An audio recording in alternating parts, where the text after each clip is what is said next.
आहे बाबा की आमचा पोरगा छान अभ्यास करते, तिकडून हिचा फोन येतो. आवाजाचे प्रकार आहेत पुन्हा. मोबाईल लांब धरायचा गोड आवाज येते, जवळ धरल्यावर घोगरा येते. ही लांब धरती आणि लांबून त्याला म्हणते काय करायलास,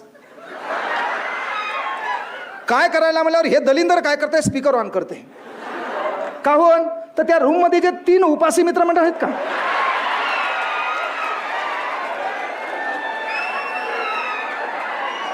लोंढे सर,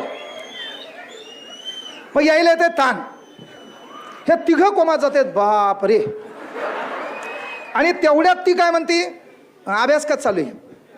मग हे काय म्हणते, चालू आहे बरोबर. मग जेवण झालं का, नाही थोडं डोकं दुखावल्याने झालं होतं. याची लँग्वेज बापा, तू गावाकडं डोकसं म्हणणार, पण इथं तिला बोलताना डोकं. तुझी भाषा गावाकडं तू रुमाल म्हणणार, इकडं आलं हँकरची बापा. अरे तुला स्पेलिंग येई ना, तुला ॲटिट्यूड लिहिताना तू ATT टाकायला खालून चाले ITUD. सेंट ॲनिव्हर्सरी ANN आहे, खालून येच येते बाकीचं. सेंट हॅपी खालून येच येते, बर्थडे टू यू. सेंट तुला कुठे इंग्रजी बरोबर आहे. आणि मग याच्यात वांदे काय होते, तुला ती याला म्हणती की मग हे म्हणते डोकं बिकं दुखायले म्हणून मी आज मेसवर गेलो नाही. नाही पिलू तू जेवून घे.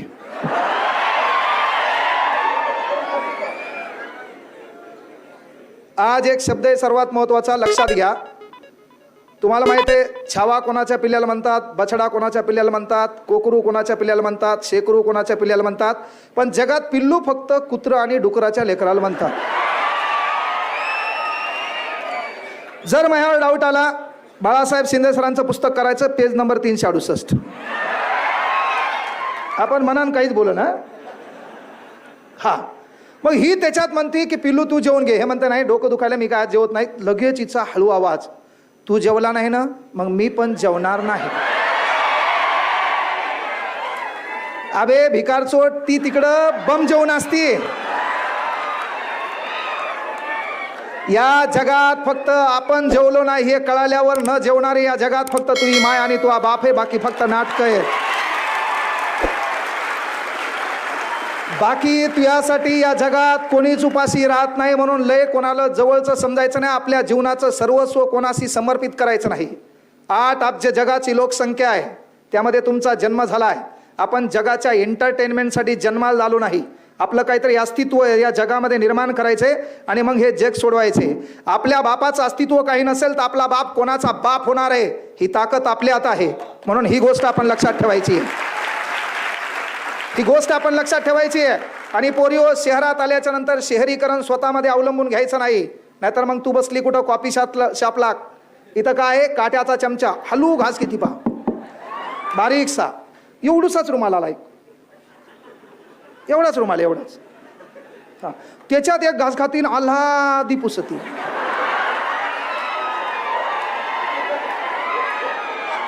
आता तुम्हाला सांगतो, माईच्यानं घरी गावाकडे असल्यावर ही काला करून खाती.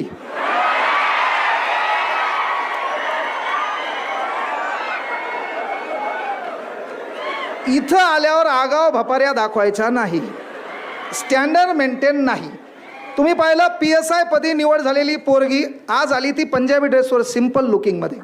ही भारताची संस्कृती आहे, ती आपण लक्षात घ्यायचे.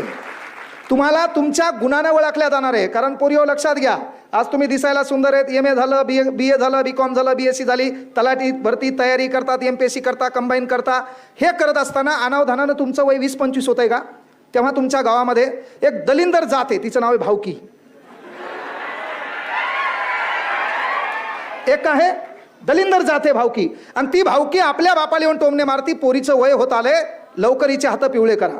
आणि जेव्हा आपला डाटा तयार होता ना, तो डाटा तयार होताना आपलं नाव, आपलं गाव, आपल्या मामाचं नाव, कुळ, रास नाव हे तयार होते. आणि ते एखाद्या पोराकडे जाते, पोरग तिकडं मोठ्या गाडीमध्ये गाडी घेऊन येते, गॉगल दुसऱ्याचं असते, कपडे तिसऱ्याचे असते. आणि ते पोरग जेव्हा आपल्याला पाहायला येते, पाहायला आल्याच्या नंतर पोरग सांगते संध्याकाळी आम्ही फोन करून सांगतो. आणि जेव्हा त्या पोरानं आपल्याला नाकारतंय का, त्याचं दुःख तुम्हाला कळत नाही, तुमच्या बापाला लय भारी कळते.